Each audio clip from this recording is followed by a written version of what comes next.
If a storm hit tomorrow and knocked out power for 2 weeks, what food in your house would you wish you had bought more of? Because that is when most people realize they got this wrong. They buy food at random, shove it into a cabinet, and forget about it. Then the lights go out, the fridge starts warming up, and they realize something important. A lot of foods sound smart in theory, but turn into terrible choices when you actually have to live on them. So let's make this simple. These are 15 foods that last the longest, make sense to store, and still hold up when life gets expensive, chaotic, or inconvenient. I'm breaking them into 3 groups: the foods that are almost impossible to ruin, the staples that can carry you for years, and the practical items people forget until they suddenly matter a lot. And as we go, keep this in the back of your mind. If day 5 feels harder than day 1, which of these foods would you still be happy to have? Let's start with the foods that are about as close to bulletproof as pantry items get. These are the foods that can sit quietly on a shelf for years and still embarrass half the stuff people panic buy. Salt is almost cheating here, because salt is not fragile in the way food is fragile. It is a mineral. Nothing grows in it, bacteria cannot use it, and time does very little to it as long as you keep it dry. That is why people were hauling it across deserts and oceans long before refrigeration existed. It did not spoil then, and it still does not now. Sugar gets misunderstood all the time. Honestly, I'm guessing plenty of people watching this have tossed sugar before just because it turned into a hard lump. But sugar does not rot the way people think it does. It hardens, it clumps, and if moisture gets to it, it can turn into a brick. But that is not spoilage, that is just texture. Break it up, and it is still sugar, which means a lot of people have been throwing out something that was perfectly fine. Raw honey is the one that still sounds exaggerated until you look at the track record. Honey has the kind of chemistry bacteria hate: very little moisture, a lot of sugar, and natural acidity.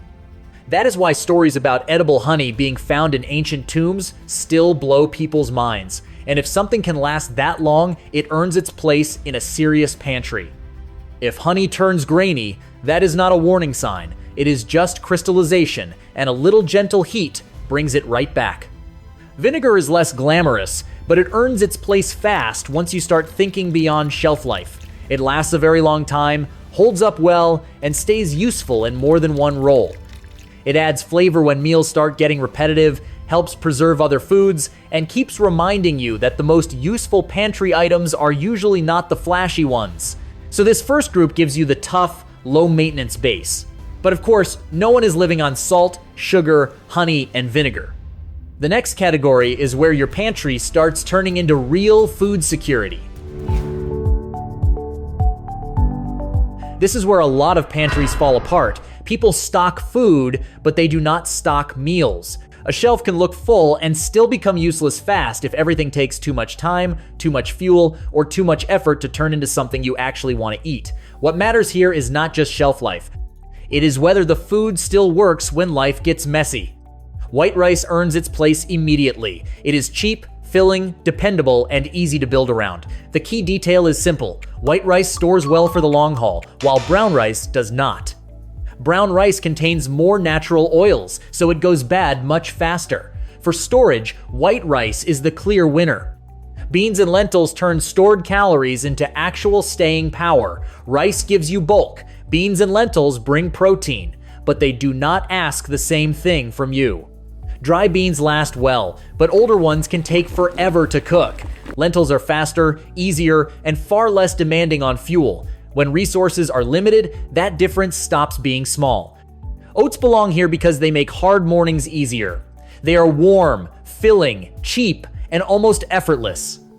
Add hot water, maybe a little honey or milk powder, and you have something solid without turning breakfast into a project. When people are tired or stressed, easy starts to matter a lot.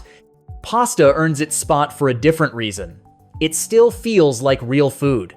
In rough situations, familiar meals do more than fill you up. They help life feel less broken. Pasta stores well, costs little, and turns basic ingredients into something that still resembles dinner instead of survival rations. Peanut butter is one of the most practical foods you can keep around because it needs almost nothing from you. No cooking, no prep, no waiting. It gives you calories, fat, some protein, and something people will actually want to eat. On crackers, in oats, or straight from the spoon, it does the job. Powdered milk quietly makes the whole pantry more useful. It adds protein, calcium, and flexibility. You can use it in oatmeal, baking, drinks, or simple comfort meals. It is not flashy, but it fills gaps that grains and legumes leave behind. By day 5, the problem is usually not food alone. It is fatigue. These staples matter because they still make sense when energy is low, routines are gone, and convenience suddenly matters more than people expected. This last group is not about the longest shelf life on paper. It is about the foods you suddenly realize matter a lot once life stops being easy. Canned meat is right at the top because it removes the one thing that starts feeling expensive very quickly in a disruption: effort. If the power is out, your stove is off, or you just do not have the energy to cook, canned meat gives you ready-to-eat protein immediately. Open it, eat it, and move on. That is a very different situation from standing in the kitchen trying to figure out how long old beans are going to take to soften. In real life, convenience is not some bonus feature. Sometimes it is what keeps the whole system from falling apart. Then come the fats, because this is another place where people quietly undermine their own food plans. Carbs are easy to stock. Fat is what makes food more filling, more satisfying, and a lot easier to live on for more than a few days. Ghee earns its place because it is one of the most stable ways to keep a cooking fat on hand. By taking butter and removing the water and milk solids, you are left with something that holds up far better on the shelf and still brings the richness that basic pantry meals usually lack. Rice, oats, beans, lentils, most of them get better fast, with a little fat in the pan. Ghee is not flashy, but it does something important. It turns bare-bones food into food you will actually want to keep eating. Dark chocolate deserves a place here for a simple reason. It does more than just store well. It gives you quick energy, lasts better than a lot of softer sweets, and adds something most emergency foods do not: relief. When life gets stressful, having one small thing you still genuinely enjoy can matter a lot more than people expect. And yes, instant coffee absolutely belongs in this group, not because it is life or death, but because it becomes valuable a lot faster than people expect. The second your routine gets disrupted, small things start pulling more weight. For a lot of people, coffee is not just caffeine. It is the one normal part of the morning that still works. And when everything else feels off, you notice that kind of thing immediately. And this is the part that quietly wrecks the whole plan. Not bad food, bad storage. You can buy the right items, spend real money on them, and still shorten their shelf life dramatically if you store them the wrong way. Moisture is enemy number 1. Get this wrong, and even the best foods on this list will not last nearly as long as you think. Air is another slow problem because oxygen breaks things down over time, even when you cannot see it happening. Heat speeds up everything you do not want. Light lowers quality and damages nutrients. And bugs or pantry pests can wipe out a lot faster than most people expect. The good news is that the fix is simple. Keep food sealed, keep it dry, keep it cool, and keep it out of direct light. You do not need to build a prepper laboratory. For most people, the easiest version is enough. Vacuum-sealed bags or airtight containers stored in a cool, dark closet or pantry. That basic setup will get you much farther than complicated gear you never actually use. If you remember nothing else from this video, remember this: shelf life is not just about the food. It is about whether you protect that food from the 5 things trying to ruin it.